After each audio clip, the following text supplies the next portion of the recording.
Committee on Agriculture, Nutrition, and Forestry to order. Let me also clarify for our, just as you came. Excuse me. What are you wearing? I have a chief's tie. You know, we're a proper committee here. We usually have suits and ties and so on. But given the situation, we will have a little latitude. This one, yes, right. So anyone on the other side who has a shirt, they'd let you know. So okay. First, I do want to clarify because we have a number of members on Judiciary Committee that are on our committee. We're happy to have them, and Thursdays have become difficult because of competing committee hearings and so on. So we have, as a courtesy, opened up, Senator Bozeman and I agreed to allow folks to check in and get in line 15 minutes ahead of the beginning of the meeting in order to accommodate that. So if judiciary members or any other members don't need to wait until we bring the gavel down, we're going to allow folks to check in 15 minutes early. So just make sure everybody knows that we're trying to accommodate. We're going to avoid Thursdays as much as we can going forward, but the committee times and so on keep changing. So we will do our best to accommodate as many members as possible being able to be with us. Last week, the committee held a hearing on trade and horticulture policy. Today, we hold our fourth Farm Bill hearing, and we're going to focus on the backbone of the farm safety net, the commodity, crop insurance, and credit titles. I'd like to welcome our witnesses, Undersecretary Robert Bonney. We're so pleased to have you back. Administrator Marcy Bunger and Administrator Zach Ducheneau. Thank you so much for all being here. The committee appreciates your time. We know you share our goal of putting together an effective, strong, bipartisan farm bill. So thank you so much. Some of our country's earliest agricultural policies date back more than a century, when Congress provided help to farmers to meet their credit needs, and later in the 1930s, when Congress provided assistance to address weather disasters and plummeting prices. A lot has changed since that time, but farming remains one of the riskiest businesses, and farmers still need these tools. Droughts, floods, and early thaw followed by a late freeze or other serious weather events can wipe out a farmer's bottom line. We certainly have seen that in Michigan, and I know my Senate colleagues have seen that as well. Global events can cause dramatic swings in commodity prices, risking farmers' livelihoods and harming communities. The climate crisis has made this threat even more dire for farmers across the country. I'm proud of common sense bipartisan reforms this committee has implemented over the last two farm bills to make the farm safety net fair and more equitable for all farmers. We ended direct payments that either paid too much or too little, regardless of actual losses.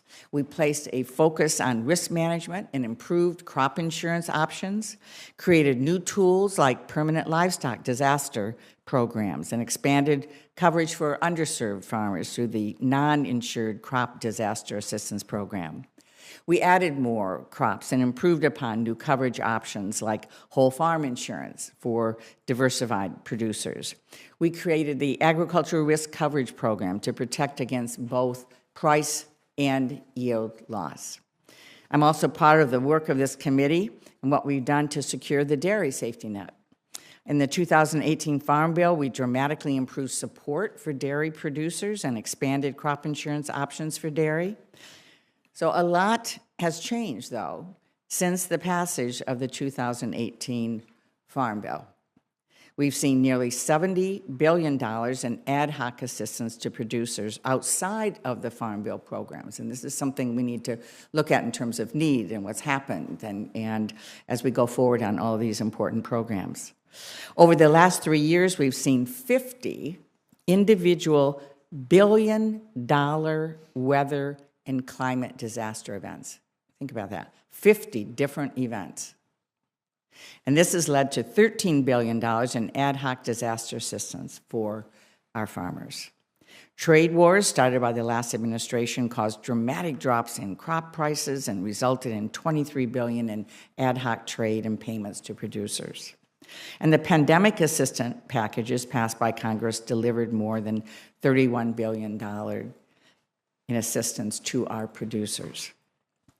I raised many concerns during these ad hoc programs to make sure that they were distributed fairly, and I was concerned at that time that they were not distributed fairly, and that's something we certainly going forward are going to be keeping an eye on to make it sure it is fair. We're not interested in picking winners and losers or favoring certain crops over others or funneling money to larger operations over smaller farms.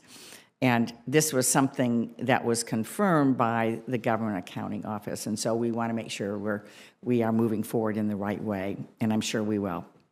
There are still gaps in the farm safety net as farmers continue to face global market uncertainty and climate-fueled weather disasters. While many commodity prices are at historic highs, which is good, we also know that land and fertilizer and input costs are also near record highs. We need to work together to create a farm safety net that is responsive to the needs of all of our farmers. Crop insurance is the #1 risk management tool for producers, but historically hasn't been available to some farmers who are most in need of it. I'm going to continue to focus on expanding and strengthening crop insurance for all our farmers, including specialty crop growers, organic producers, beginning and diversified farmers. Farmers must have the opportunity to start, sustain, and expand their operations. The Farm Bill provides a variety of resources for farmers to access credit through loans, microloans, and training to help new farmers get started in agriculture. These programs need to be accessible and equitable, again, to all farmers, from major commodities to specialty crops to dairy to livestock and everything in between. This committee has a challenging task ahead and an important one that I know that we are up to, and I'm looking forward to working with all of you and with my friend, the ranking member, Senator Boozman, to deliver a strong bipartisan farm bill that strengthens and builds on our farm safety net. Senator Boozman. Thank you, Madam Chair, and Undersecretary Bonnie, Administrator Bunger, Administrator Ducheneau. Thank all of you all for being here, and we really do appreciate the great work that you're doing. America's farmers rely on the safety net created by the commodity, crop insurance, and credit programs that you oversee. The tremendous financial risk inherent to agriculture has only increased since the last Farm Bill due to rapidly increasing input cost. The 2023 Farm Bill must provide our producers with the risk management tools required to farm and ranch in this new reality. The current safety net is frayed and is in dire need of meaningful reinforcement. When I meet with farmers across Arkansas, when I meet with farmers across the country, they share their hopes and fears with me. The hope is that their children will one day take over the family farm. The fear is, of course, that this will not happen through no fault of their own. Our producers are one trade war, one natural disaster or market downturn or geopolitical conflict away from having to sell the farm. I think I would characterize the farm community now as very uncertain, which is really a bad place to be. A newly reinforced safety net is essential if the United States would like our farmers and ranchers to continue to produce the most abundant, most affordable, and safest food supply in the world. Climate change and nutrition programs have seen dramatic increases in funding while farm safety net resources have dwindled. In 2021, USDA increased SNAP by $250 billion using a flawed process, as GAO recently reported. This last year, the reconciliation process added $37 billion in funding to USDA conservation, forestry, and rural development programs. However, neither the administration nor the reconciliation process have done anything to bolster the safety net. The risk in farming has never been greater. Farm production costs are estimated to be $460 billion this year, a record that tops last year's record. Crop prices are likely to decline in the coming years, but prices for many of our major commodities would have to drop sharply before the current Title I price loss coverage safety net would start to work. Corn prices, for example, would have to decline by 46% before farmers would receive assistance. By the time corn prices fell that low, the significant damage would have already been done. Farm Bill programs collectively result in public benefits across the rural and urban landscapes. And we owe it to all Americans to ensure the bottom does not fall out of agriculture. We cannot only focus on certain programs and ignore others when all Farm Bill programs are necessary to achieve economic sustainability for our farmers and ranchers in rural communities. The farm safety net can work for all producers, large or small, organic or conventional, farms established a century ago, or those just starting out. The important thing is that we all, producers, consumers, Congress, and the administration, stand together in support of a strong and resilient safety net. The next Farm Bill must work for those that feed, fuel, and clothe us. I hope today's hearings will bring these issues to light. I hope producers will hear the assurances they deserve, that the administration and Congress understand the need to strengthen the farm safety net. I know that if we listen to our farmers and ranchers, we will find a way to provide the right tools to manage risk now and in the future. Again, thank all of you all for being here, and we do appreciate your hard work. And with that, Madam Chair, I yield back. Well, thank you so much. We've got a lot of important work to do, but we will weave our way through this to make sure we have that strong safety net that we need for all of our growers. And so I want to welcome again Undersecretary Bonnie and we have other two, your sidekicks with you today that will introduce. I understand you'll be giving testimony, but they will answer the hard questions. Is that the way it's going to be? So, but seriously, welcome to all of you. Mr. Robert Bonnie is the Undersecretary for Farm Production and Conservation, no stranger to this committee. He worked with the Bipartisan Policy Center's Farm and Forest Carbon Solutions Initiative and the Nicholas Institute for Environmental Policy Solutions at Duke University. Also served as Undersecretary for Natural Resources and Environment and as a senior advisor to Secretary Vilsack in the Obama administration. Welcome. Let me also introduce Ms. Marcia Bunger, who is the administrator for the Risk Management Agency. She's the owner-operator of her family's farm in South Dakota, with over 25 years of experience working for USDA and the Farm Service Agency.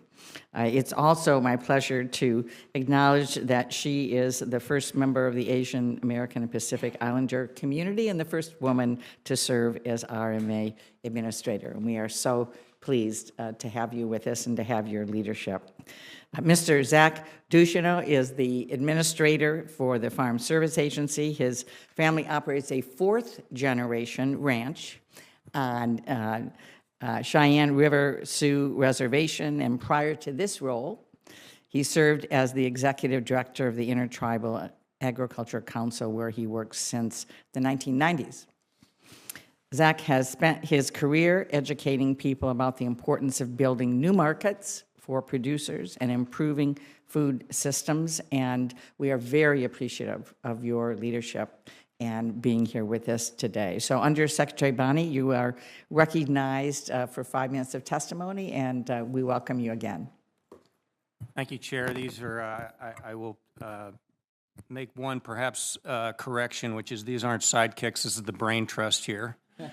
And I can use all the brain power I can get. So Chair, Ranking Member Bozeman, members of the committee, thank you for the opportunity to appear before you today as you begin consideration of a new farm bill. Through my decade of service to USDA and now seeing impacts from the pandemic and more frequent and intense natural disasters, I've gained a much deeper understanding of the challenges our producers face and the ways our safety net programs are instrumental in keeping families on the land and helping them build more resilient operations. At FPAC, I have the honor to work with USDA's producer-facing agencies as we partner with farmers, ranchers, and forest owners to strengthen American agriculture and forestry. All 4 FPAC agencies, FSA, RMA, NRCS, and the FPAC Business Center, are engaging producers in new and more effective ways, streamlining program delivery, opening the doors of agriculture to all and providing a more effective and holistic farm safety net. Since 2021, this administration has delivered pandemic assistance through CFAP and other programs in a way that provides invaluable assistance to producers while expanding the number of customers able to access aid.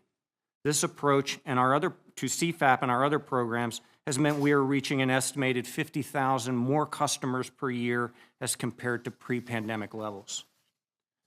To expedite the distribution of the $10 billion in emergency relief funds provided by Congress in 2021, FSA and RMA leveraged existing data to streamline the application process and get money to producers faster than previous ad hoc programs. By year's end, FSA had processed more than 350,000 applications, totaling over $8 billion in payments to livestock, commodity, and specialty crop producers to help offset eligible losses from 2020 and 2021. We estimate that the design of the Emergency Relief Program and the Emergency Livestock Relief Program saved over 1 million hours of staff time and equally significant time for producers as well. The 2023 Omnibus provided direction to FPAC to assist rice producers impacted by high input costs. FSA and RMA are working to build on our experience from the emergency relief we provided in 2022 to create a process that will be easy for producers and our staff. The Omnibus also provided funds for broader ad hoc disaster payments. While we are thankful for what Congress has provided, the funding provided won't allow us to provide a comparable level of relief for producers with 2022 losses as compared to those impacted by 2021 and 2020 losses.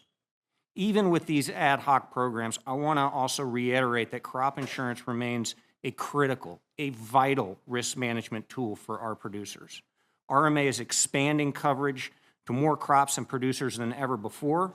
RMA's whole farm and microfarm policies are providing new opportunities for diversified producers and small-scale operators. For the livestock sector, the Pasture, Rangeland, and Forage program now covers more than 250 million acres. USDA has also taken significant steps to support producers who rely on our farm loans.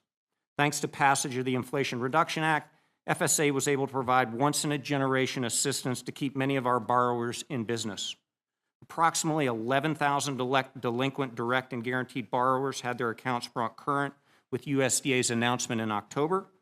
USDA also paid the next scheduled annual installment for qualified direct loan borrowers, giving them peace of mind in the near term, while Administrator Ducheneau and the FSA team consider other options to fully leverage the remaining assistance made available by Congress. The IRA also makes historic investments in Farm Bill conservation programs to support producers implementing climate-smart agricultural practices.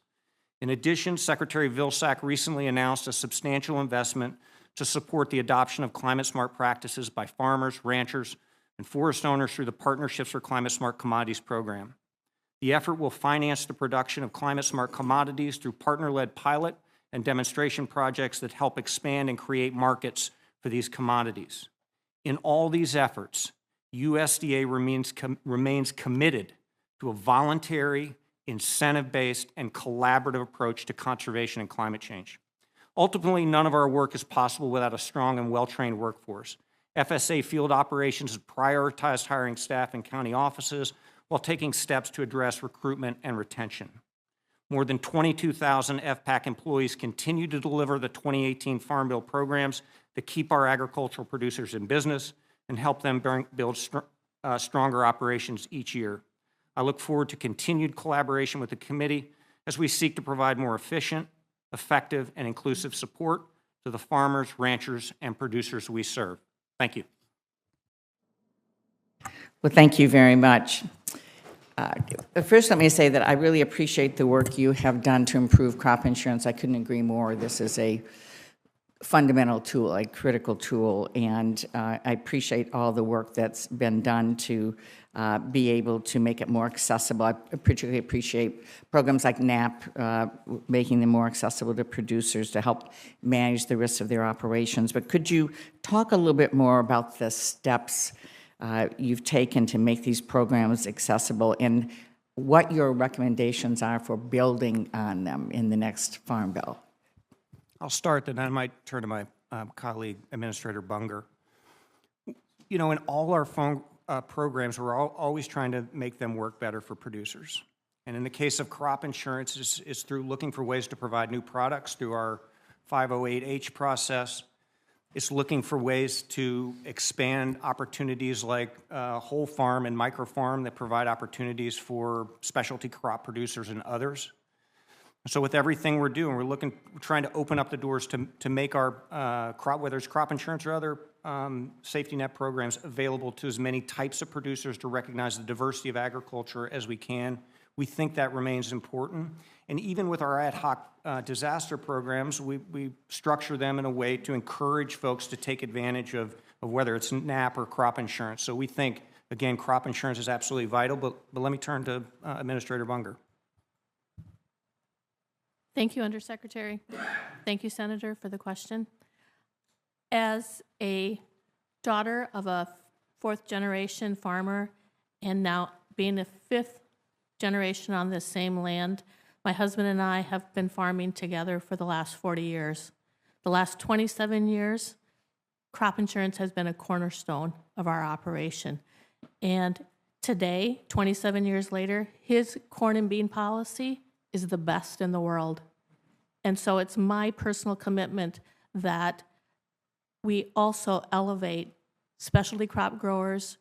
We also elevate our urban ag producers along with organic farmers, that they too have the same type of policy that my husband and I have had for the last 27 years. What we've done at RMA is to, in the last year, host numerous stakeholder meetings. We've hosted what we call the RMA Roadshow, where we've gone out both in virtual presence and in-person presence and hosted a number of training educational opportunities for the whole farm program and also for microfarm.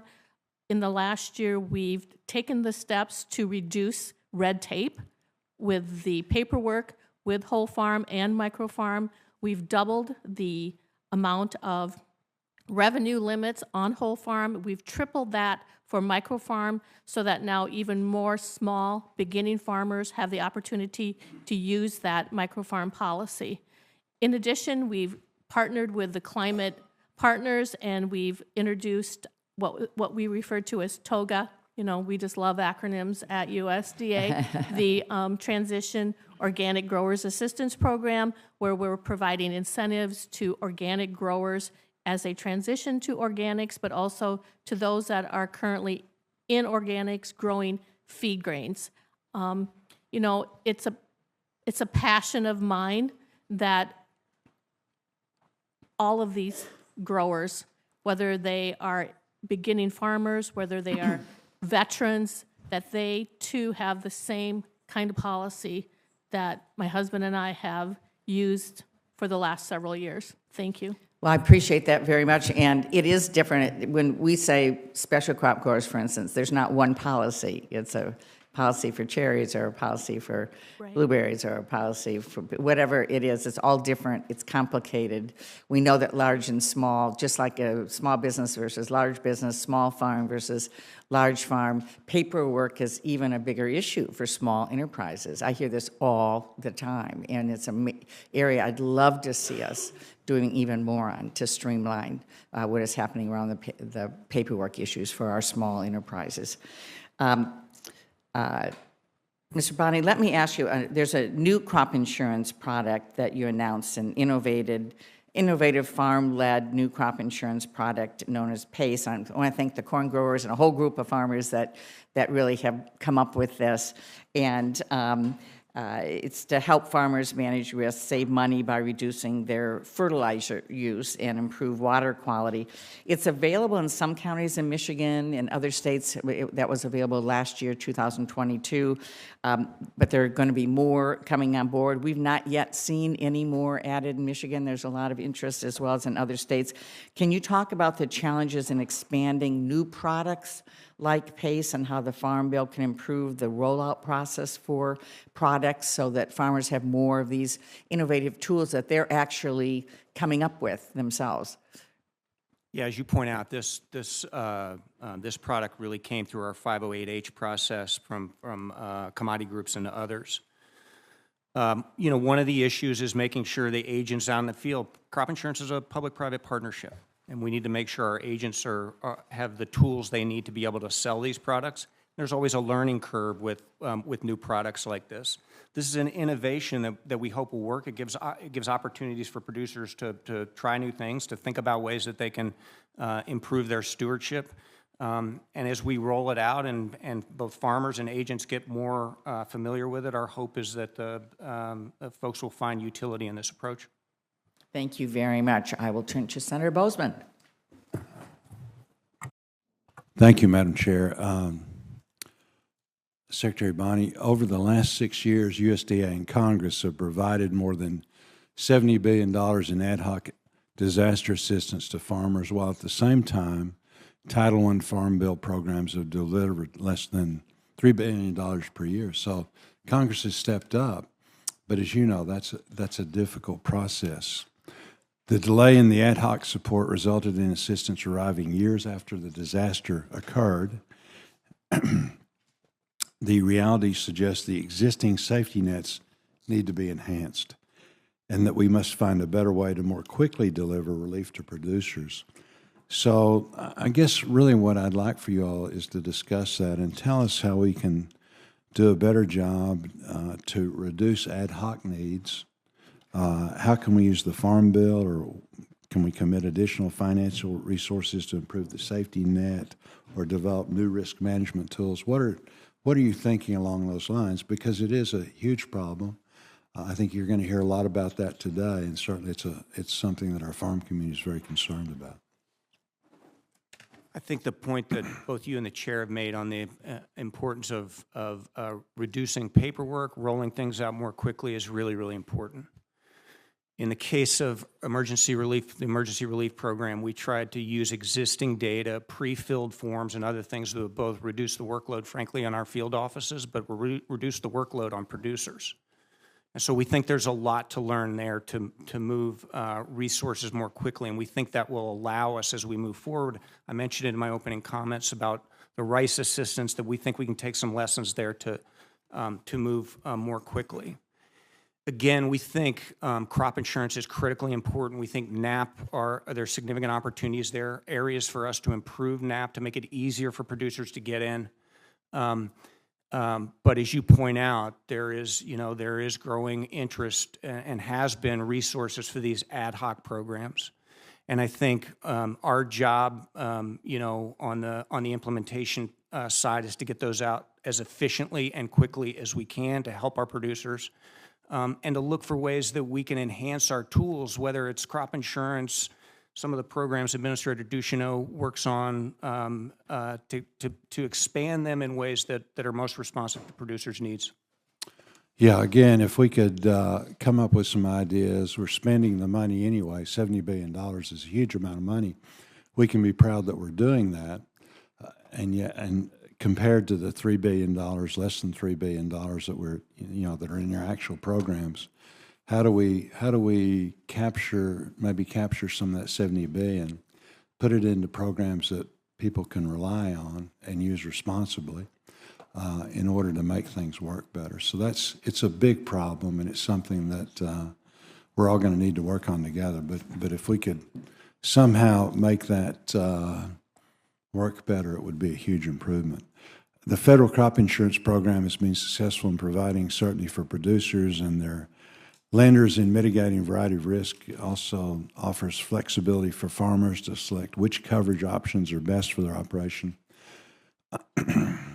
What I get concerned about are efforts to use the crop insurance program as a carrot or a payment delivery tool to try and get producers to adopt specific climate and conservation practices without regard to what is best for their individual operations. The crop being grown or whether the practice is effective in a particular region. Can you commit to making sure that any efforts to expand the crop insurance programs are science-based, peer-reviewed, and protect the integrity of the program? And really what that gets to is kind of a one-size-fits-all. Cover crops don't work every place. but it might be, you know, spending those dollars on education.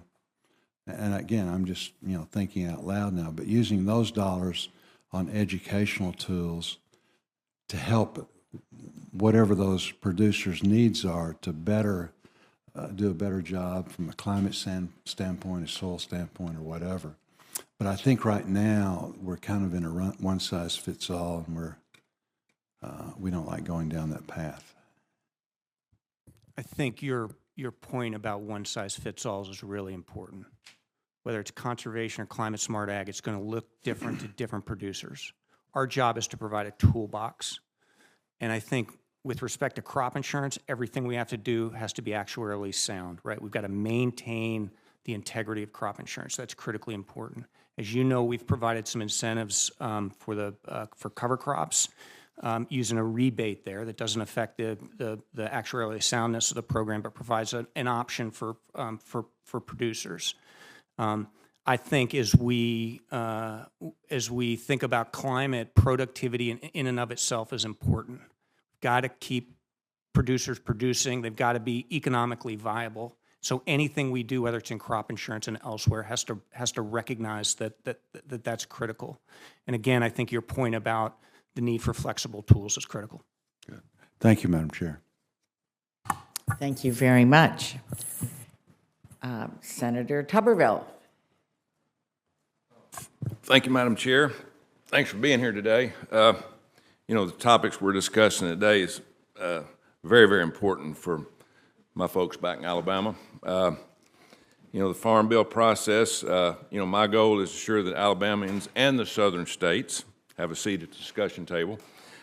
Our farmers rely upon a strong farm safety net to manage risk, weather national disasters, and remain in business despite fluctuating market conditions.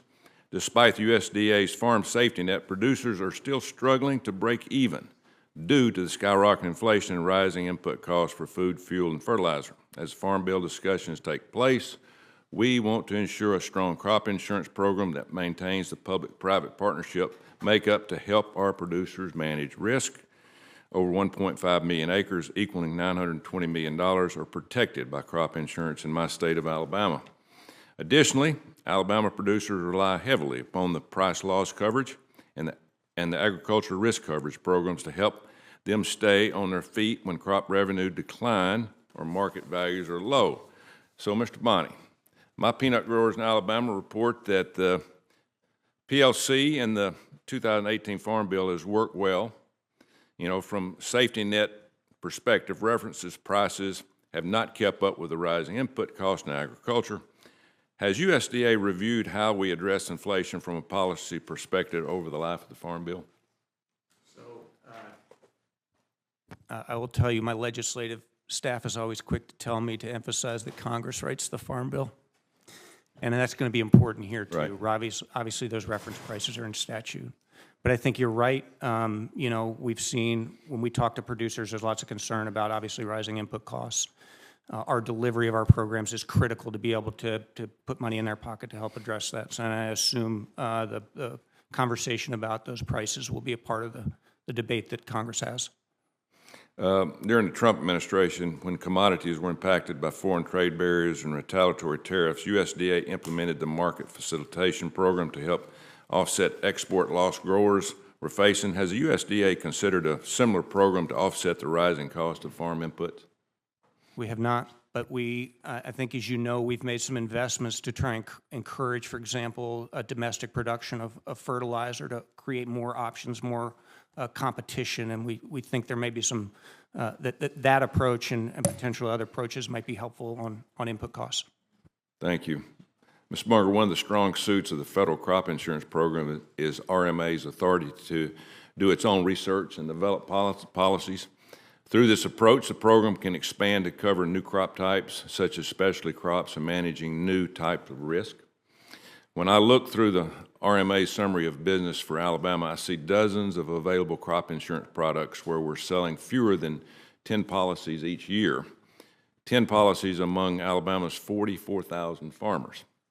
I like having options for our farmers and support the flexibility of the program, but from a good governance perspective, can you walk me through any cost-benefit analysis you do on the marketability of the policies you put out? And do you need additional authorities or resources to do that kind of analysis? I might turn that question to Administrator Bunger. Yeah.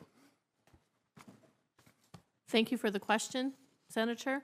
Currently, how RMA stands up, all of its different crop policies, I call it a three-pronged approach. We look to the Hill, we look to you to have us stand up those policies that you write. We also look to the 508H process where private submitters submit, and they also involve then recommendations, support from growers, much like the corn growers did with PACE. And then the third is within the department itself, within what guidelines that RMA has to stand up programs. All of those come with reviewers and actuarial soundness that needs to be maintained. So it's a balance. With the 508H process, they are supported by reviewers and also AIPs that recommend how marketable the products are. So we will continue to work through those and take a look at those. The policies that are available have increased exponentially. You know, in 2000, I believe RMA had 300 policies, and now today we are at 600 policies. The billions of dollars of liability that are covered under those policies have grown also dramatically. You know, the dollar amount that comes to my mind back in 2000 was $30 billion. Today we are at over $200 billion worth of liability, and that's every year. So we are seeing a great deal of interest in all of the policies that we stand up, but at the end of the day, we listen to the farmer. We listen to the stakeholders and what their needs are, and that's what we will continue to do. Thank you. One quick question, Mr. Stabenow. I hear concerns from Alabama farmers that FSA loan size limitations have not kept up with rising prices of farmland and farm inputs, making it more difficult for farmers, especially beginning farmers, to access capital. Do you think we should increase those loan size limits? And if so, what level do you believe that we should go to? As the Undersecretary mentioned, sir, thank you for the question, but as the Undersecretary mentioned, we understand our role in this, and our role is to carry that out, whatever statutory limits the Congress would put on us with regard to those loan programs. I hear the same concerns from a lot of the producers that I have a chance to talk with. I give my phone number out at every event, and I encourage producers to call. We make sure we share with them where the problems are that we can't overcome with regulatory or policy work, and that's one of them that we just run into about every time.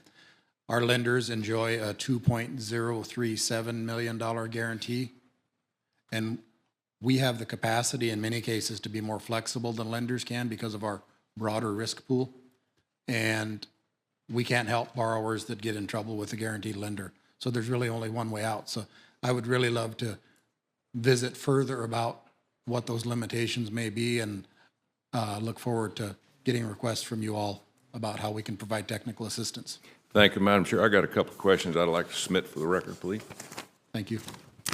Thank you very much. I just want to follow up and encourage you. We would love to have further input from you. Both Senator Bozeman and I were just saying we hear about this.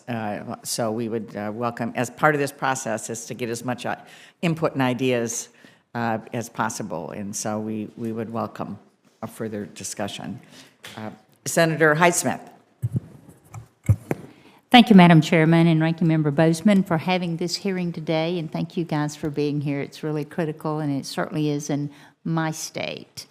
Mr. Undersecretary, I'd like to discuss the disaster assistance programs authorized under the Farm Bill, specifically the Emerging Assistance for Livestock, Honeybees, and Farm-Raised Fish Programs, or ELAP. You know, Mississippi grows more catfish than any other state in the nation, and it's been such a good crop for our state for many years, and we certainly want to protect it and do everything we can to enhance it.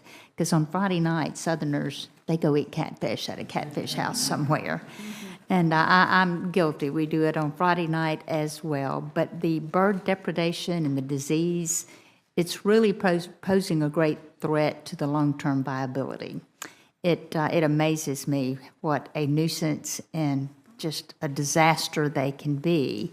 But the catfish producers suffer substantial economic losses to the bird depredation annually. And the problem is really threefold. Obviously, the revenue that's lost by the fish that are consumed by these birds, and it's amazing. I don't know if you've ever watched them. It's amazing to watch this happen. But then the death losses due to the diseases introduced by fish-eating birds, they just bring with them. And then, of course, the increased cost that it takes to scare the birds away from the ponds. And since the vast majority of the catfish production occurs just in a few states, Alabama, Arkansas, and Mississippi, we really don't get a lot of attention on this because it is kind of just a southern state thing. But let me just describe to you what these farmers are dealing with. I mean, hundreds of thousands of these cormorants. They migrate south each winter, and we just look for them. We know it's coming, and they're fish-eating birds, and they can eat 1 to 3 pounds of fish per day per bird. And because catfish ponds, they're relatively small, 10 to 20 acres, and they're stocked with about 7,000 pounds or more of fish per acre. They make a very attractive stopping spot for these birds. They know exactly where they're coming. And I mean, it can be a flock of 500 easy at one pond. And that's not uncommon, and they can be there for weeks. They can be there for months. And we all know when they're there because that's when the phone starts ringing. But during these events, the farmer, he may spend $800 or more per acre to scare the birds away. And since the cormorants and other predatory birds, such as pelicans and cranes, are federally protected under the Migratory Bird Treaty Act, we can't use lethal methods without a permit from the U.S. Fish and Wildlife Service, and those are pretty difficult to get for these farmers. So, rarely does a flock leave for very long, and they're right back when you scare them off. That's a lot of shells.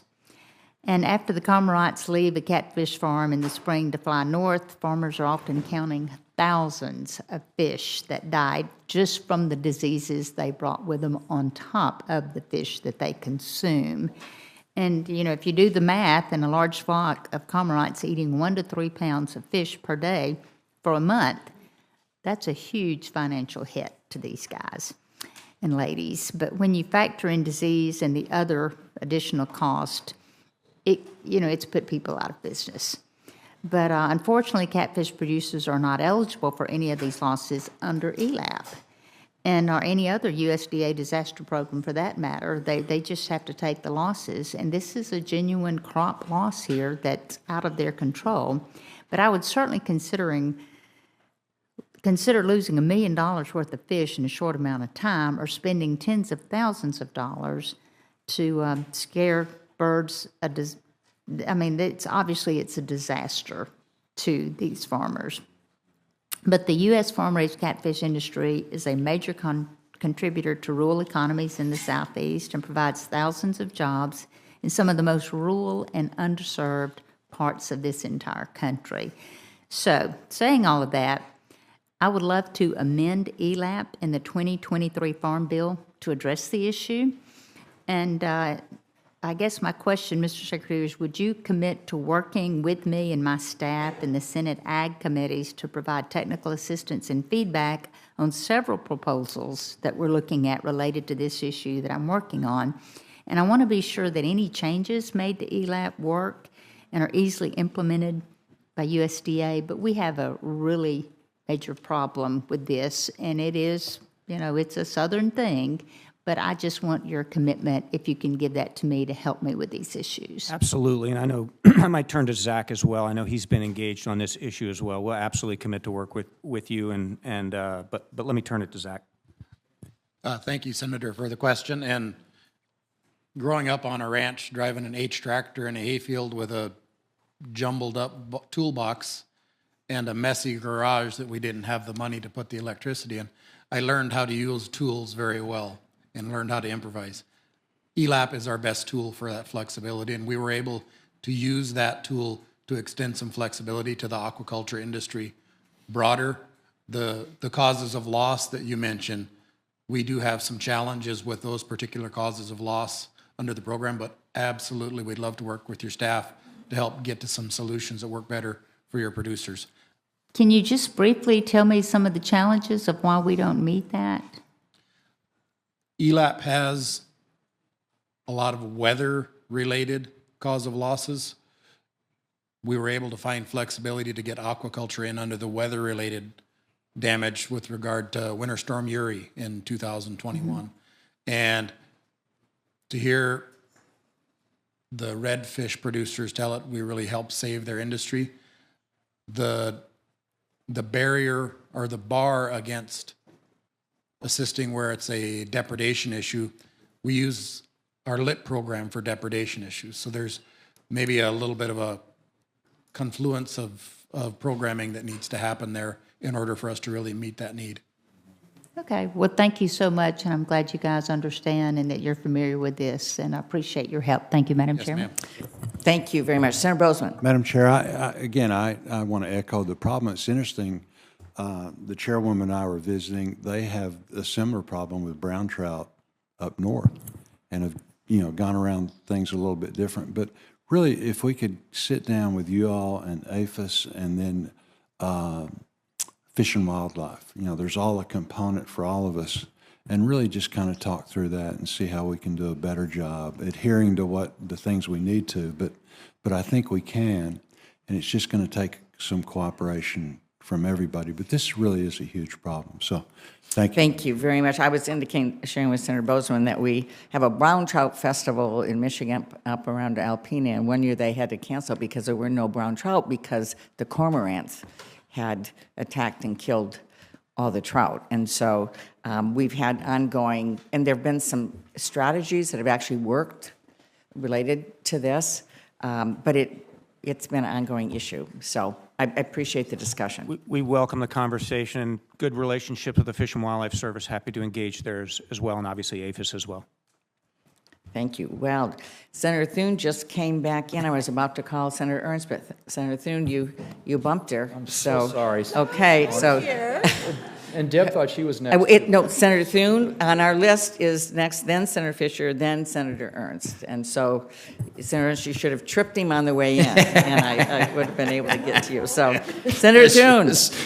Thank you, Madam Chair, and Ranking Member Bozeman for holding today's hearing on these very important titles in the Farm Bill. And I also want to thank our USDA witnesses for appearing before the committee. It's nice to have fellow South Dakotans here, Administrator Bunger and Administrator Ducheneau, with us today. It's critically important that the next Farm Bill provide a strong safety net and risk management tools that allow farmers and ranchers to continue working to feed and fuel our nation and the world.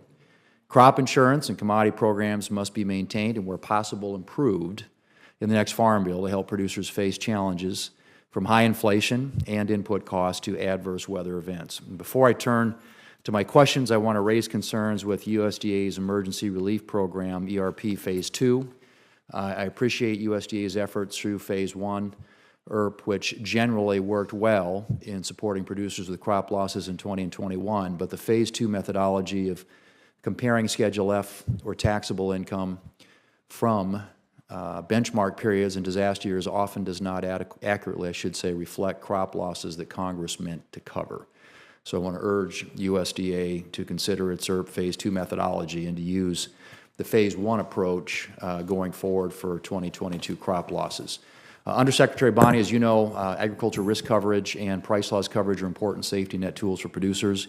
I secured a provision in the 2023 Farm Bill that allows producers to annually elect and enroll in ARC or PLC starting in 21 and again in 22 and 23. And I appreciate USD's efforts to coordinate this FSA deadline with RMA's March 15th deadline to apply for crop insurance for crops. As we work to build off successes of the 2018 Farm Bill, like the annual election, what else can be done to maximize producers' options and access to decision-making tools, and what ideas do you have to better streamline administration of programs across the agencies that you oversee? So let me, on the ARC PLC front, let me turn to Administrator Ducheneau. I just say more broadly, there was a conversation while you were out of the room about ad hoc and the ad hoc disaster and crop insurance, and we are committed to crop insurance. We know how important it is in your neck of the woods, but it's important across the country. And we think, creating incentives for producers to take advantage of crop insurance, same thing on the NAP side, the more we can do to get them into those regular safety net programs, we think that's critically important. And so we want to continue to encourage that. Let me turn to Zach on the ARC PLC front. Thank you, Senator. It's good to see you. Good to be around South Dakotans as well.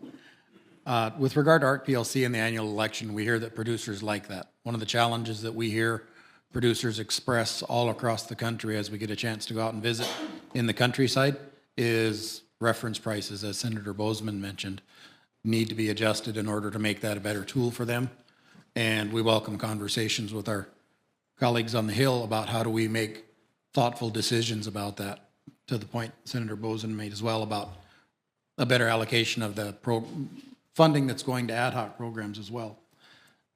Another conversation that comes up as we dive into our communities that maybe are more underserved and haven't had the benefit of these programs for decades and generations is the allocation of base acres.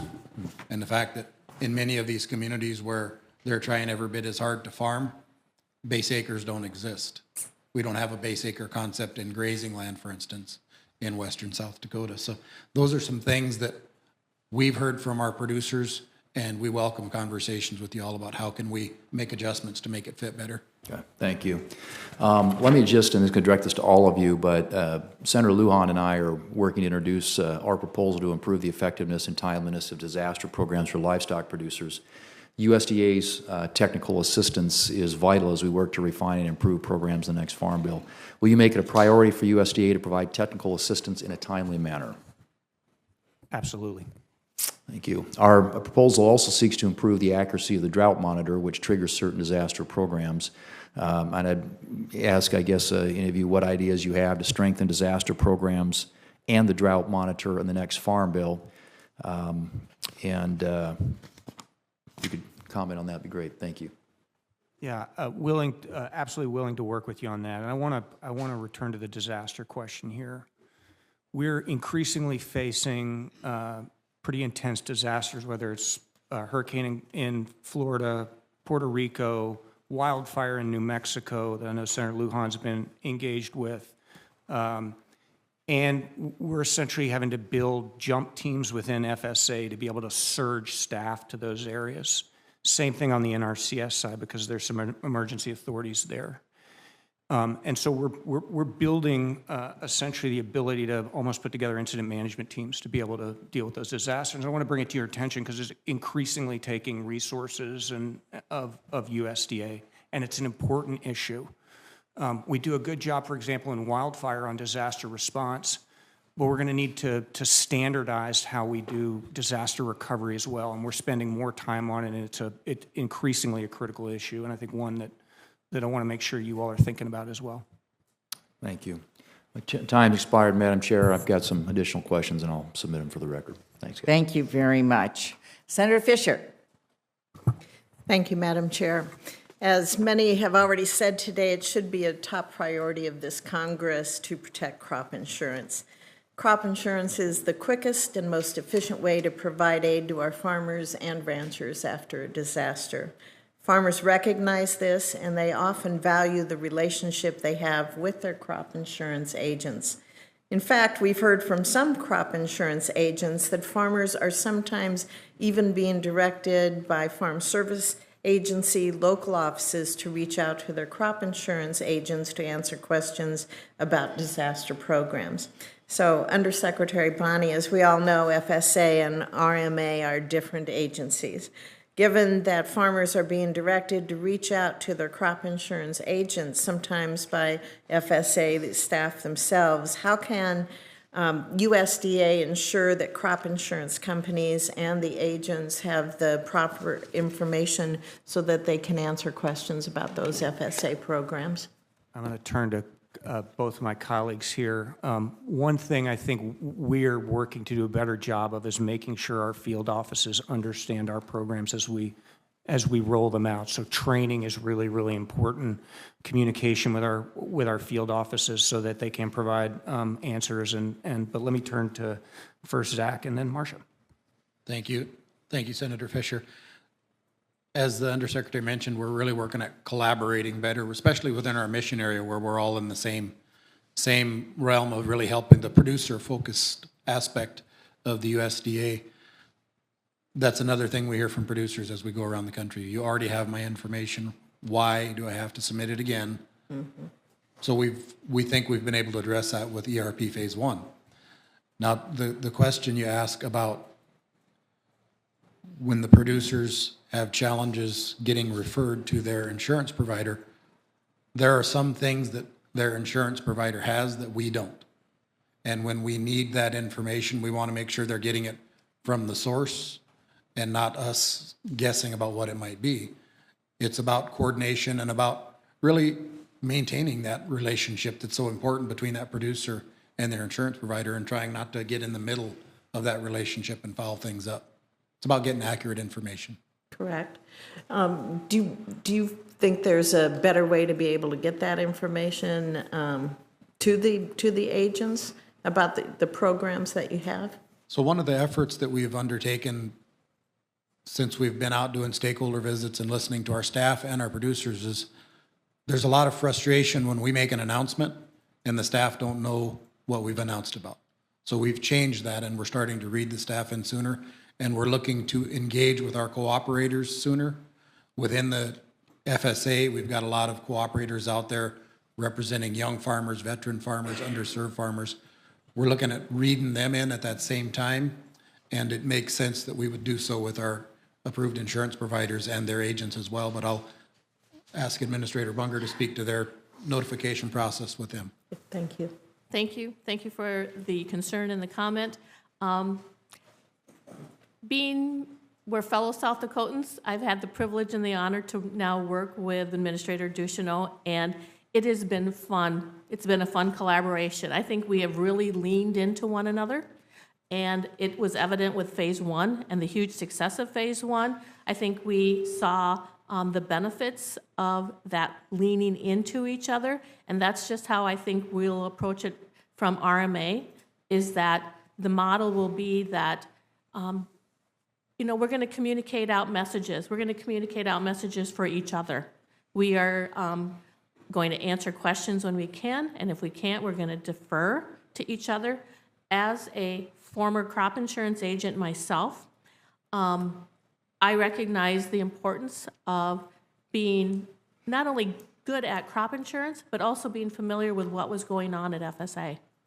And so that gave me maybe an advantage when I was out with my customers, but I too am going to lead that with that message that agents, please, please, please reach out to FSA, communicate back and forth, and we'll continue to do it from the top bottom to the bottom. Thank you.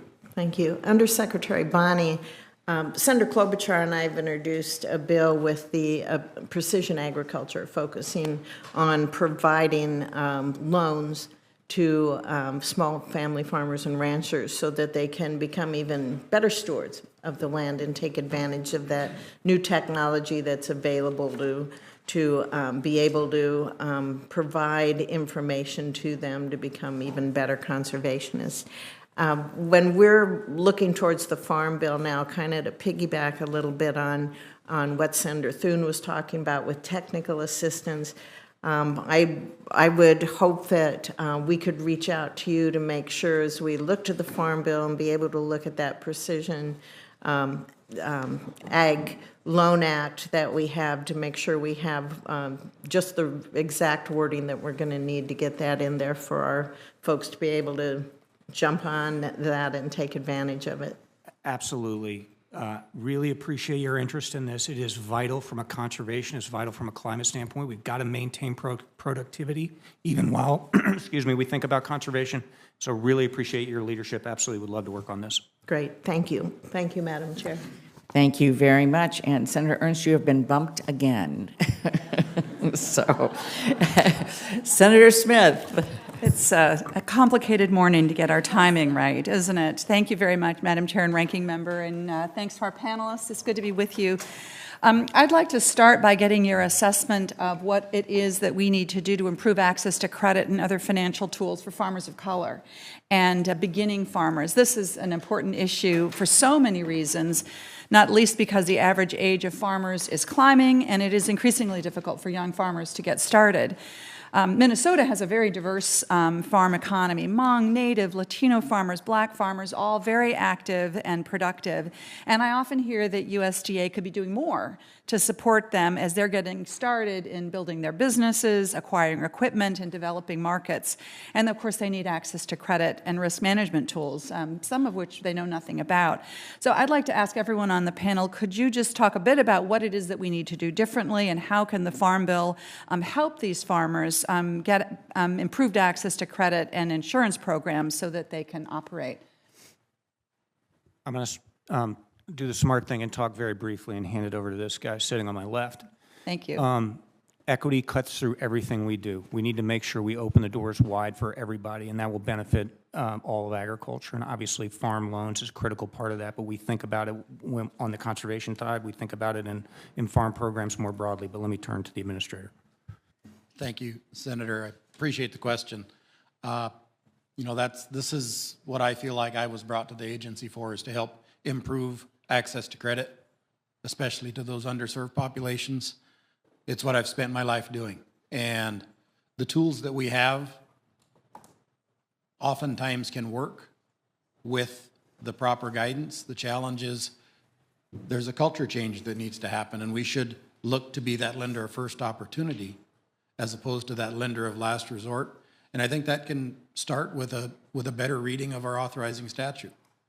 Credit sufficient to meet the actual needs of the borrower at reasonable rates and terms. And we don't do an analysis when we get producers in the door. One, because we had a stack of papers 29 pages tall, as you're well aware, just to get an application completed. We've refined that down to 13 now as the first step in better serving equitably across all of the populations we serve. But the next step in that is to really take a look at that authorization that we have and contemplate what that test for credit is, because in many cases, our loan officers they feel like they have no choice but to tell that producer, you can go get credit over there, it's gonna cost you 5% more, but go get another job, and then you can make that work. We want to be able to have an analysis, talk about long-range planning with that producer, the funding we've received in the Inflation Reduction Act, to think about loan modifications differently and fund those changes is critical to really opening that toolbox for our borrowers with respect to loan servicing and better loan structuring as a planning tool for our producers. Because to the point made here earlier today, there's $70 billion in ad hoc disaster assistance that has been delivered in the last few years. There's over $350 billion worth of farm income every single year for the last 10, and we've got to find ways to ensure that more of that circulates through the producer's balance sheet before it's taken out of that community. Well, thank you for that. And I would like to continue this conversation and continue to work with you on this so that we can figure out what we need to do in this upcoming reauthorization to support the work that you're doing to expand access to these really important tools, which are going to make the difference in whether somebody is able to stay in the sector, whether they're, somebody who has been traditionally blocked out of this sector, or whether they're a new beginning farmer that is just trying to figure out how to put the money together to start an operation. Which Ma'am, if I may, yeah, I'd please. like to offer that properly structured credit is a risk management tool. It lets that producer divert production income towards the needs if it's not all taken right back out of the operation. So welcome the conversation. Right. I just have a few seconds left, and I'm eager to hear the question from my good friend, Senator Ernst. In 2018, we created the Dairy Margin Coverage Program. Dairy producers have generally been happy with the program, at least in Minnesota, agree that it's been an improvement, and also tell me that the work that we've done with the USDA to make the program, make sure that people know about it and understand the benefits, help people to sign up early has been very useful. Could you just, Undersecretary Bonnie, could you just talk briefly about how you see this and what the approach is going to be of USDA to continue to do outreach and promotion on this important program? Vitally important program, has been incredibly important for our dairy producers. We've worked to update the costs of feed so that it actually works better for producers. So looking for ways that we can make sure that the margins are more accurate or more reflective of what's going down on the ground. We've provided supplemental coverage as well, obviously. Very important part of the safety net, and I think we would welcome the opportunity to work with all of you on it. Thank you. Thank you, Madam Chair. Thank you very much. And while Senator Grassi has joined us, I've asked him to allow his junior senator to go first. Senator Ernst has been waiting a long time, bumped many times, and we appreciate Senator Grassi allowing Senator Ernst to proceed. Senator Ernst. Thank you. Thank you, Madam Chair and Ranking Member, and thanks for the witnesses for being here today. With the precision agriculture and innovative technologies that we see across the ag spectrum now, I'm always very impressed with the ways our farmers are continuously seeking to improve their productivity and to always be good stewards of their land.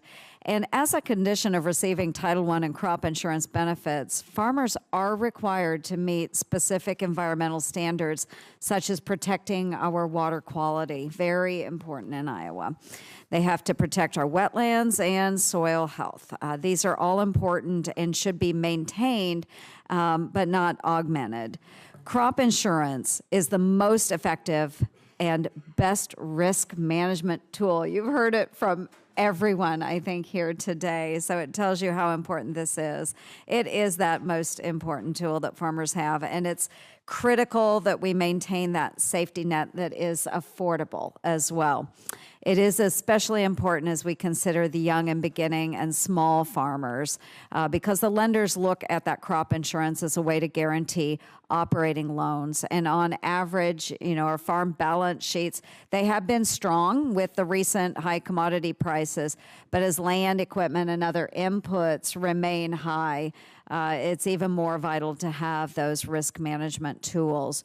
So I won't ask the question again because Senator Smith did a good job of covering it, but making sure that those young and beginning farmers have the support that they need. And Administrator, I know you would address that, but just something to keep in mind as we're working through the Farm Bill, just any additional thoughts that you have, please reach out to us because I think all of us on this committee are absolutely willing to work with you to make sure that we keep those supports in place.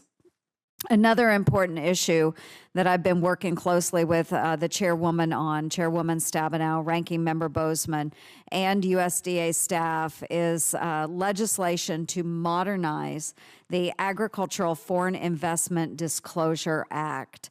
As you know, according to USDA's 2021 AFIDA report, foreign persons hold interest in approximately 40 million acres of U.S. ag land. That's more total acres than make up my entire home state of Iowa. Among a multitude of reasons, my concern has been reinforced by the Chinese spy balloon last week and the Chinese-owned Fufeng Group's proposed corn mill near Grand Forks Air Force Base in North Dakota. Our national security is at risk, and I am very, very concerned about the increasing foreign ownership of our farmland. So, Administrator, I look forward to continuing to work with you and your team and the committee to make meaningful updates to AFIDA and to provide the important resources needed to protect our farmland and ensure our national security. So, Administrator, could you share some of the challenges your staff have with the outdated process and the resources needed? Yes, ma'am, and thanks for the question. And as we go around the countryside, we hear concern not only about foreign ownership, but absentee ownership in the areas that are transitioning from agriculture to some other use. So it's critical that we manage that. We've had some of our producers actually tell us, you all should regulate that. I said, I don't think you want us regulating that. That's first. Probably not. Okay. But to the point about AFIDA, it's a paper-based process right now. And we're not a regulatory agency, so we don't have a lot of enforcement tools against foreign owners for not coming in and doing that paperwork. We're going to need resources if that's a job that we're going to be tasked with. We're good at picking it up and running with it like the producers that we serve when we get another job. So if we can get the resources to do that properly and the cooperation across the federal family, we're ready to do it. Thank you. And Administrator, just for everybody's info, what year are we in this year? This year, it's 2023. Exactly. And you stated largely it's a paper-driven process. I welcome conversations with you. Absolutely. I appreciate that. So I think this is something that really needs to be worked on. National security, food security is national security. And we really need to make sure that we do have those resources dedicated to updating our systems so that we can find ways of enforcing much, much easier than what we're able to do now. So thank you very much, Administrator. Thank you, Madam Chair.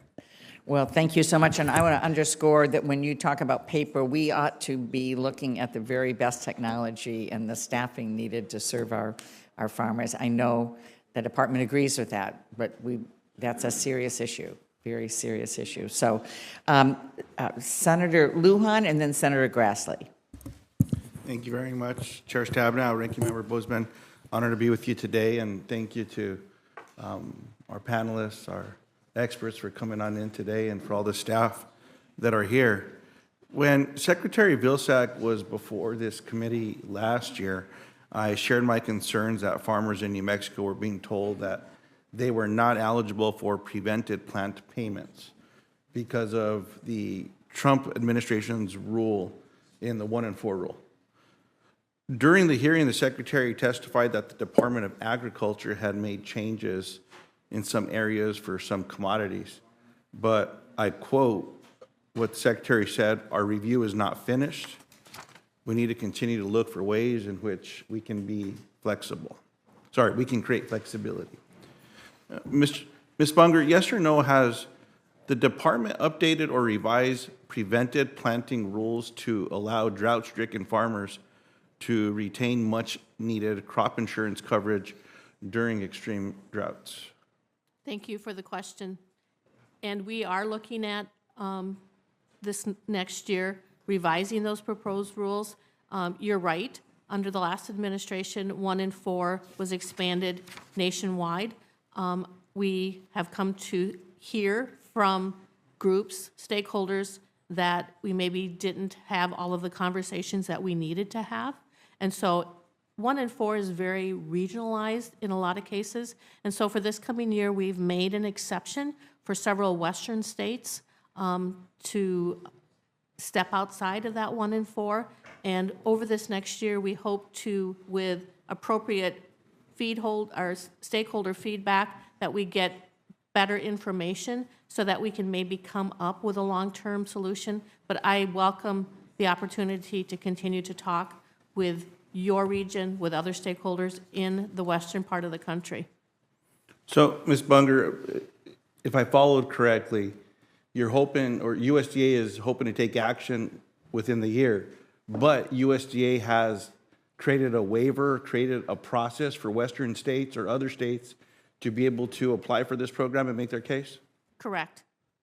I appreciate that. In a simple answer, yes. There's a waiver this year for several western states. You know, we can get you those states that have been identified, but I do know your state is included in that waiver.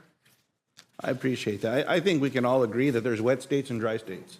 That when policy is created for the Everglades, it might not work out in the mountain desert. Yes. I think this is just common sense. Right. And we don't have the water that they do down in that beautiful part of America. We're pretty for other reasons. So I'm hopeful that this will be looked at the way it should be, that western states get treated the same as eastern states. Because when I look at USDA, and now I'm going off script, so I apologize to my staff. When I look at the way that USDA allocates money, western states don't do so well. You compare New Mexico to the region states or the western states to other states, it's not as well as it should be. It's not equitable. And so when the rules are changed so that a state can't even compete. Something's broken. We're the United States of America. And these programs are made for producers all over the country that contribute to the welfare of the United States. So I'm hopeful. I'm hopeful that we can make progress, and whatever I can do to encourage more participation from Western states, and especially in New Mexico, I'll be on the phone again with the Secretary to ensure that they've been working closely with you in these particular areas as well. And apologize for showing a little passion there. Now, New Mexico prides itself on a diverse set of crops that we grow, especially our chili, which we're very proud of, pecans, pistachios. You know, we do great with nuts as well. A vital purpose of the Farm Bill is to provide a safety net to producers to ensure that they are able to protect their farms and livelihood. Tools like crop insurance are vital in that mission, but options for specialty crops are not at the levels provided for other crops, as we know. Ms. Bunger, how can Congress expand and strengthen these programs to ensure that they are a viable and reliable safety net for all farmers?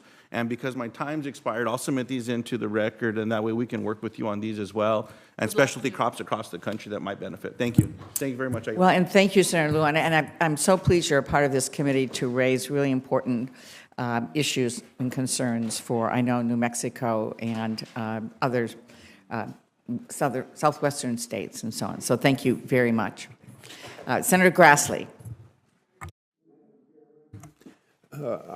My staff has told me, since I haven't been here at all of this meeting, that the issue of payment limitations hasn't come up yet.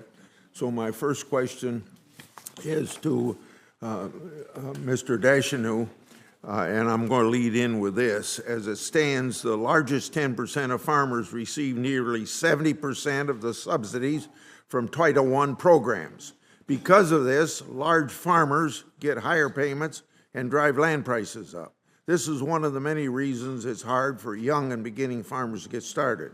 And that's why during the 2018 Farm Bill, I proposed my amendments that would have enacted common sense payment limits. Instead, the previous Farm Bill was intentionally written to help the wealthiest farmers, even relatives with no direct connection to the land, receive unlimited subsidies from taxpayers. Now, the Government Accountability Office says the USDA isn't routinely reviewing FSA operations to ensure compliance meets the legal terms, actually engage standards to qualify for the payments. My first question is, what steps have you taken to provide better oversight to farm payments and to comply with the GAO recommendations? Thank you, Senator. You know, payment limitations come up every time we roll out a program, and our staff in the county offices do a great job of vetting those operations. I was just in a conversation with one of our CEDs in South Dakota, and a farm there had to submit 3 ring binders full of paper to prove up that they were structured as they said. So our staff are doing a great job at that. The discussion around what payment limitations should be, that's something that the Congress will give us guidance on, as it has in the past, and we'll continue to carry that out to the best of our ability. But we are vetting them as diligently as we have the capacity to, sir. Okay. What steps has the FSA taken to ensure producers are meeting the legal term actively engaged standards to qualify for payments? Again, we review the files periodically of farms selected at random through spot checks, as opposed to devoting the staff resource to reviewing every single operation. We've got to have a process that can sort of mine the data, sir, to get at that. My last question is, are there specific reforms that could better ensure programs reach working farmers and not landowners on Wall Street living thousands of miles away? Sir, we continue to look for the flexibility that we have within the statutes to do that, and we're going to try to find that flexibility that we have, and we welcome conversations with you about what those reforms might be at a statutory level. Yeah. Next, for Secretary Bonnie, USDA is investigating more than $3 1/10 billion for 141 projects through partnerships for climate-smart commodities. Spending over $3 billion without input from Congress is serious concern should be for everybody in the Congress. It is my belief that Congress should not continue to allow USDA to both authorize and appropriate for new programs.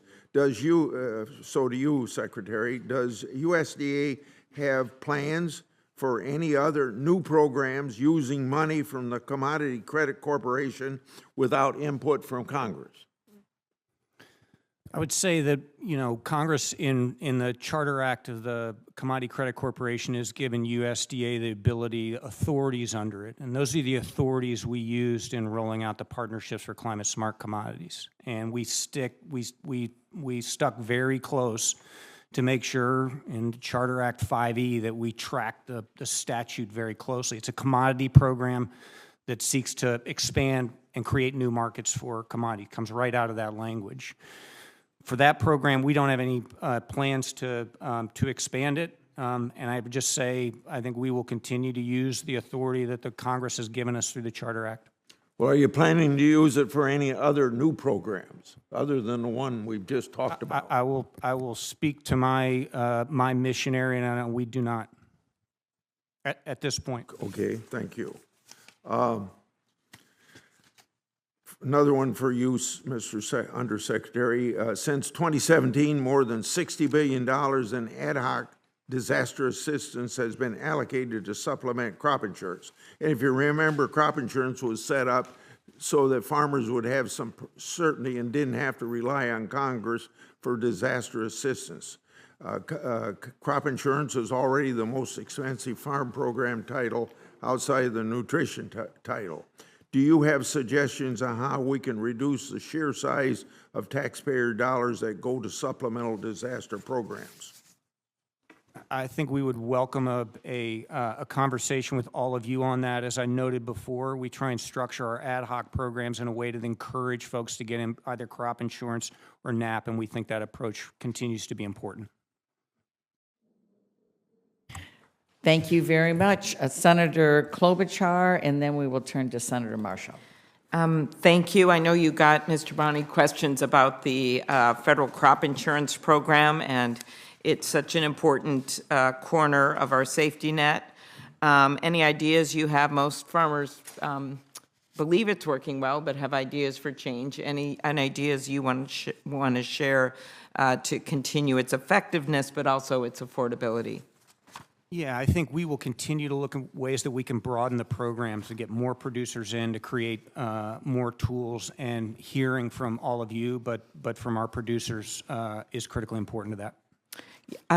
My staff recently went on an ag staff tour, and one issue was raised about the emergency relief program, and they are grateful for the quick and effective approach taken during the implementation of ERP Phase 1. But a number of them have been less enthusiastic of the income tax-based approach taken during the rollout of ERP Phase 2. Could you speak to any concerns you've heard and how it will inform any improvements we should make? The goal in ERP2 is to make sure that we make assistance available to all those producers, including those producers who haven't had access to crop insurance or NAP. And so the purpose here is to provide a revenue-based approach that can broaden the safety net to get all those folks in. And that's what we're trying to do here. We're trying to open the doors up to make sure that all of agriculture can take advantage. If at the end of that we have additional resources and we can think about a shallow loss program to deal with some of the concerns that I think your producers are raising, we're happy to look at that. Okay. Mr. Ducheneau, we all know Mr. Bonney's talked about this, the efforts to ease the burdens in applying for USDA programs. What steps is FSA taking to streamline and decrease the turnaround time for guaranteed and direct loan applications? Thank you, ma'am. I appreciate the question. We recently announced that we went from a 29-page application down to a 13-page application. A couple of those pages are the legalese that we need to have on there, so we're down to about a 12-page application that really looks like a financial document instead of a narrative-based product. So we're helping our producers get the right information to our staff so that we can ideally make more timely decisions.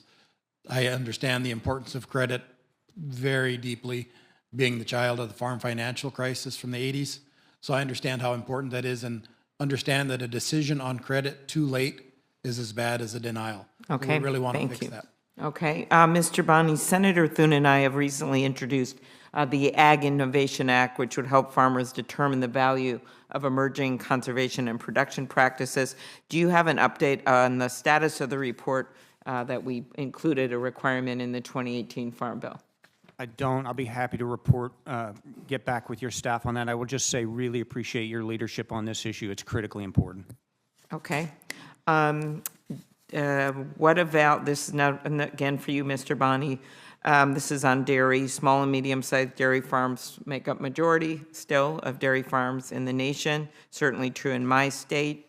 When evaluating dairy programs like the Dairy Margin Coverage Program, what would be the most helpful to keep our small and medium-sized farms in business when we look at any policy changes? I think it's been a really, really important program. As I mentioned early, you know, we've tried to update the prices to make sure it's as effective as we can and reflective of what producers are seeing on the ground, and to provide supplemental questions as well. I think we would welcome a conversation with all of you to make sure it continues to work for our producers. Okay, thank you. And I appreciate your short answers. It just allows us to get into, you're not filibustering. It's like the best thing ever. In last week's hearing, your colleague, Undersecretary Taylor, Mr. Bonney, confirmed that she would work together with you to maintain a stocks-to-use level in the United States between 13.5 and 15.5%, which provides for a reliable and stable supply of sugar to both consumers, food manufacturers. Do you feel that range represents an adequate supply for the U.S.? I can give you a really short answer on that one. Yes. Okay, very good. Last, Ms. Bunger, thank you. Given the challenges producers, especially crop producers, have faced over the last 5 years and the lessons we've learned from the disaster assistance, some of it ad hoc, we've had some good experiences and bad in the Midwest, but many good experiences as well. What recommendations do you have to improve crop insurance options for specialty crop growers?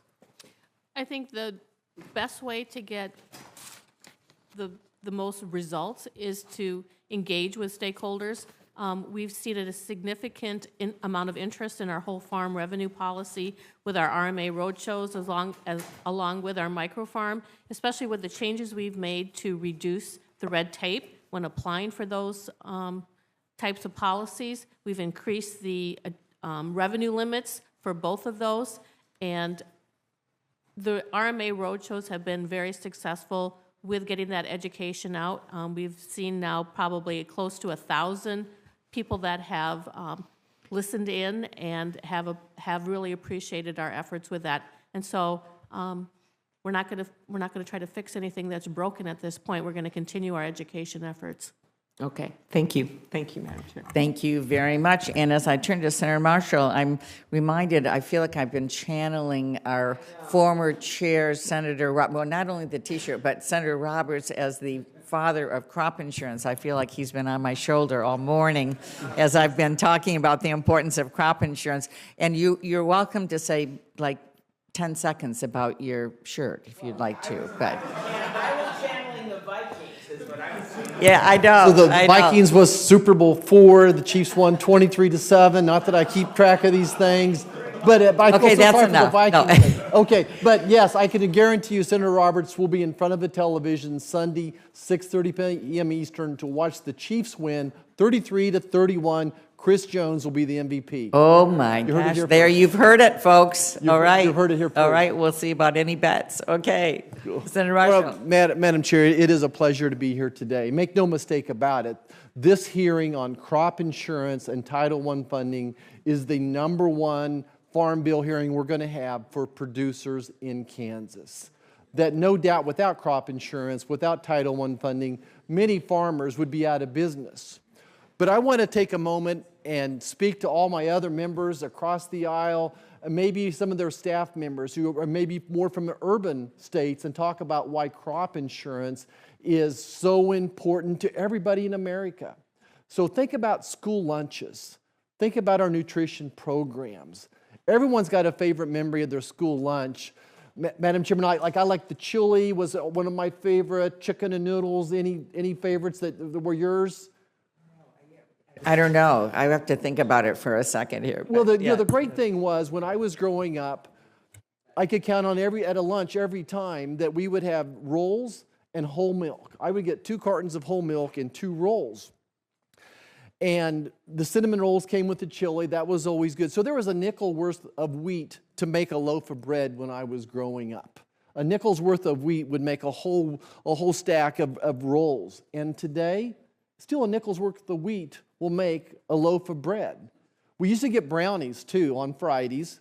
I would suppose there was a nickel's worth of sugar in a tray of brownies growing up, and there's still a nickel's worth of sugar in brownies today, if kids still get brownies or not. I don't know. But my point is, crop insurance and Title I funding are working to keep the cost of food down.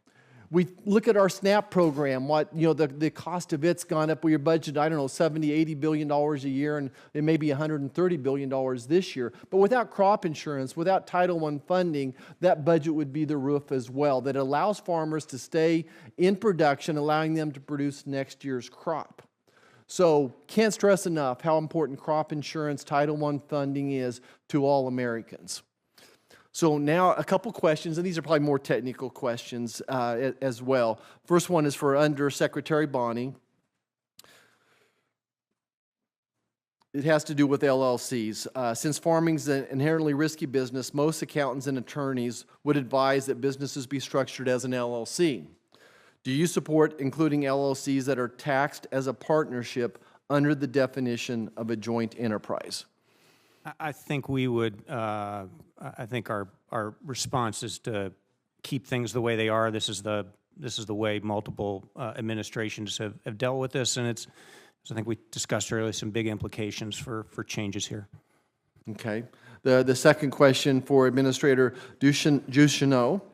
Let's talk about ELAP programs. So this past year, we had a fire that went through a lot of our grasslands, literally clocked at moving at over 100 miles an hour. Some of our ranchers had had some pasture land set aside to graze their cattle on this winter. And of course, that was destroyed. Because the current ELAP program doesn't contemplate damage to stored forage outside of normal grazing seasons, would you support adjusting the regulations or statute to ensure future losses of such nature are covered? Sir, we would sure welcome an opportunity to engage in some technical assistance on that to make sure we got it right. I had a chance to get out and visit a couple of those affected ranches out there in that part of the country, and it was devastating. And the grace that those folks showed hosting us while waiting for assistance that we had yet to get them was really moving.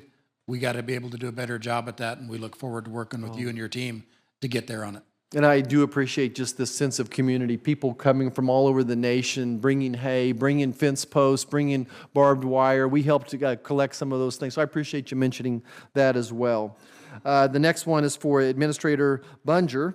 The Federal Crop Insurance Board that is tasked with reviewing and approving new and improved policies has been shorthanded since early in this administration's tenure and are still operating virtually. Can you tell me when you expect to have these seats filled? When can we expect the board to begin working again fully in person? Thank you for the question. Yes, we are currently in the process of reviewing 2 seats that are currently vacant. They are farmer seats. That's how I identify them. But the board does, in its current status, is very functional as it is. They continue to review all of the submissions as they come through. We've been maintaining the integrity of that process, and we hope to soon be able to fill those positions. The farmer seats are very critical when it comes to the makeup of that board. So you don't expect them to be working in person? No, this next meeting will be working in person. I mean, so we are looking at both virtually and in person, both ways to have our FCIC board meetings. Okay, thank you. I yield back. Thank you very much. And just for the record, anyone wanting to talk about the Eagles this morning will get equal time. So, all right.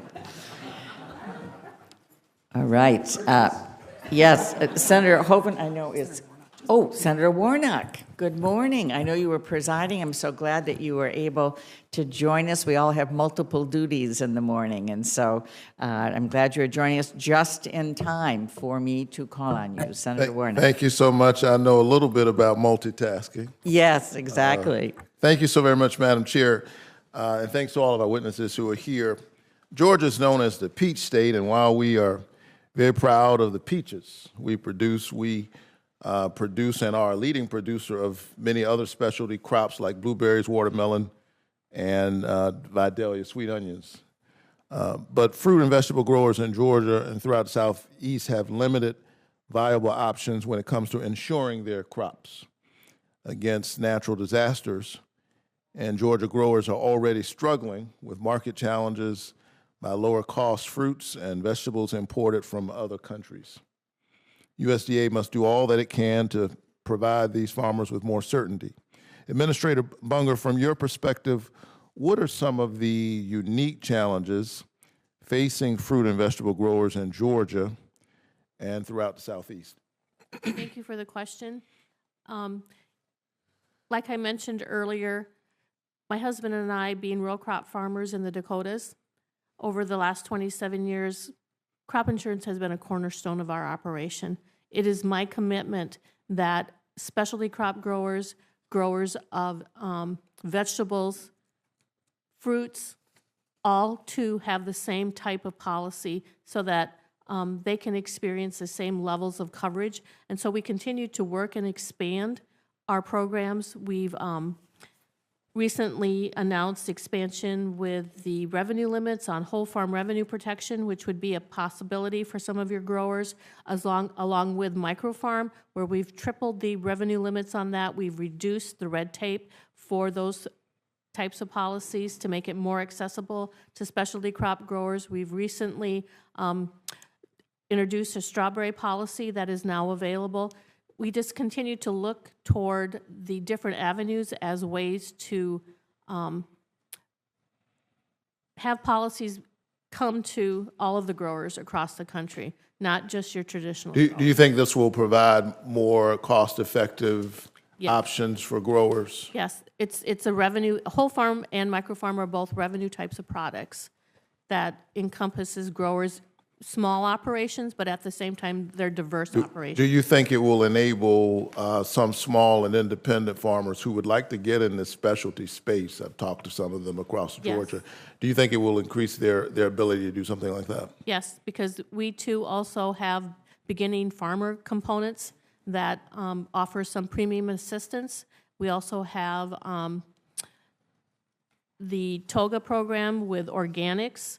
And again, we just continue to look to you. We look through the 508H process with private submissions and even internally within the department to continue to expand policies for specialty crop growers. Great. Thank you. This is something I have my eye on as we push forward toward a Farm Bill reauthorization.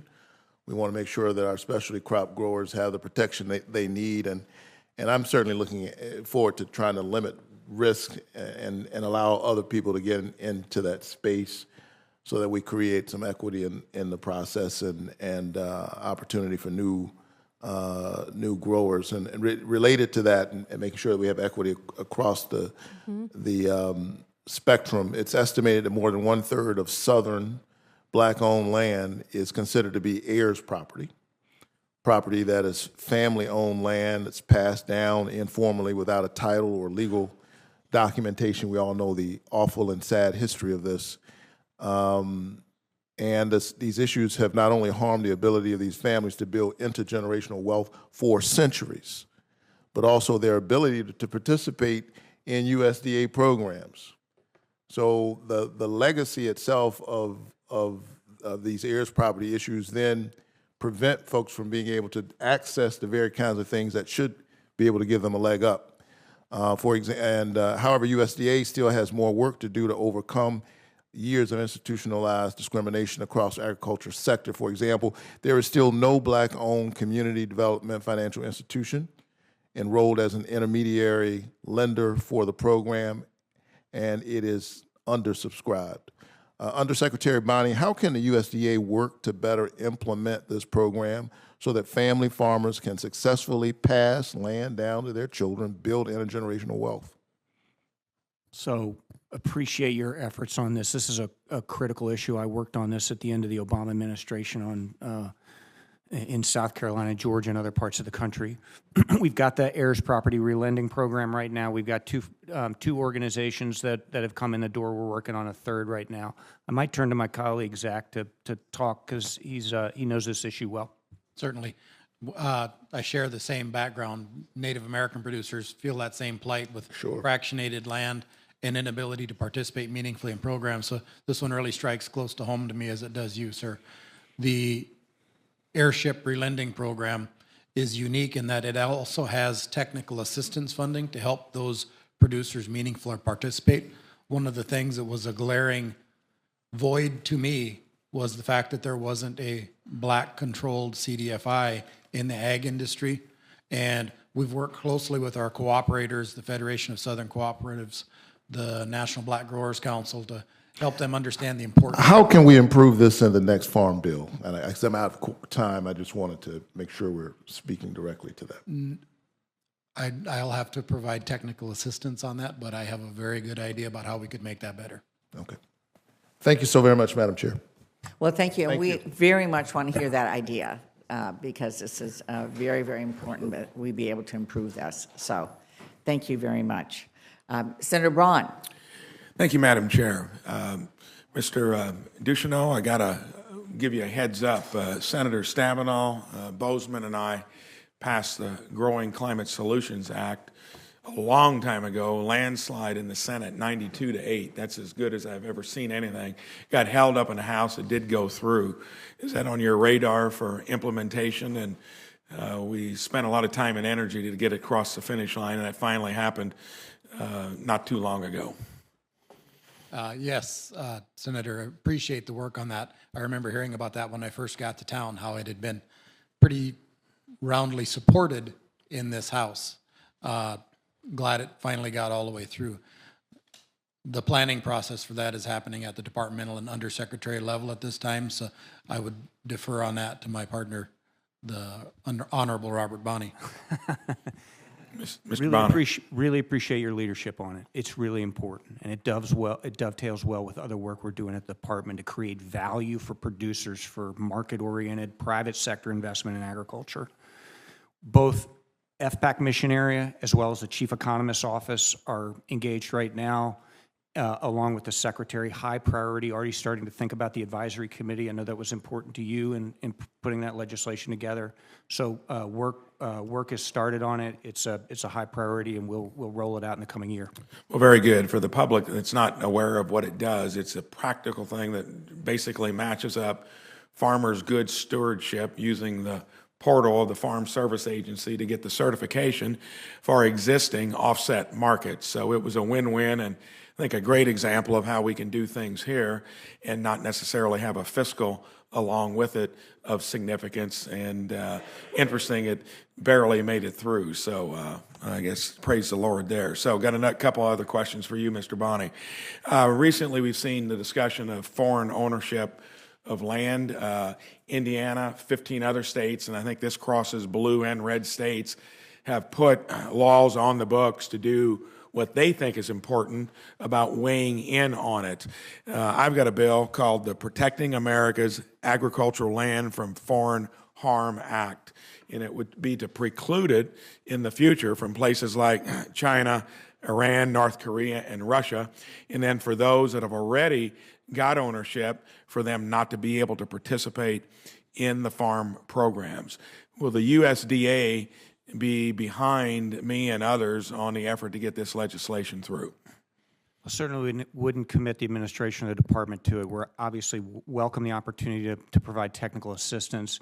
I will say there was an early conversation I'm not sure you were here for about the resources that we need to be able to track this through a FIDA. You're a forest owner. I'm a forest owner. There's 40 million acres in the U.S. that have ties to foreign ownership.